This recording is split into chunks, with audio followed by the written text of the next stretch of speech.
Mon message, c'est nous sommes avec vous, on vous soutient. Nous sommes tous africains, beaucoup de Sénégalais vivent au Maroc.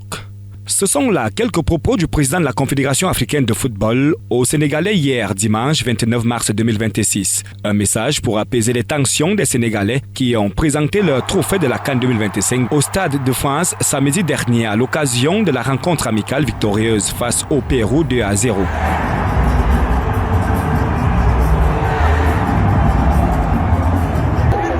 Regardez, on a de la chance là. Regardez.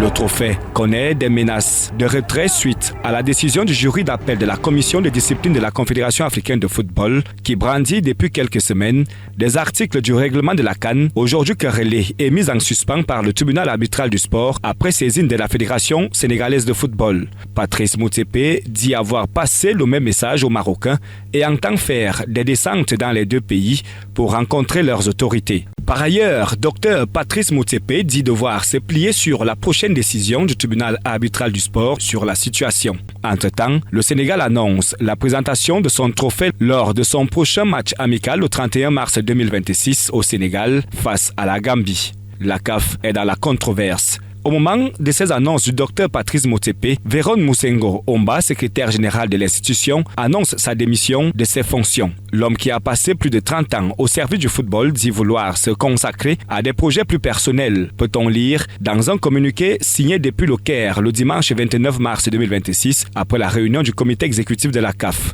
Son départ est assez gênant, surtout au cœur d'une polémique majeure où l'institution est taxée de corruption, d'influence, et où notamment son nom a été cité comme acteur principal dans la décision du jury d'appel de la Confédération africaine de football.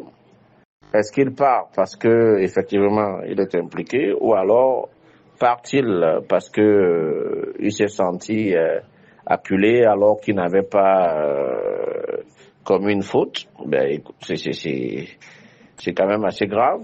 Au cours de la réunion, des réformes sur les prochaines éditions de la CAN sont annoncées. Dès 2028, un nouveau format élargi annonce de passer de 26 à 28 équipes permettant à davantage de nations africaines de participer et de gagner en visibilité.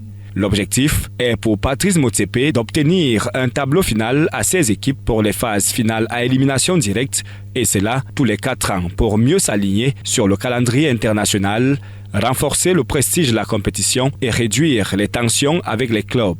De nouvelles règles pour la CAF qui tente de reprendre là le contrôle du football africain aujourd'hui sous tension.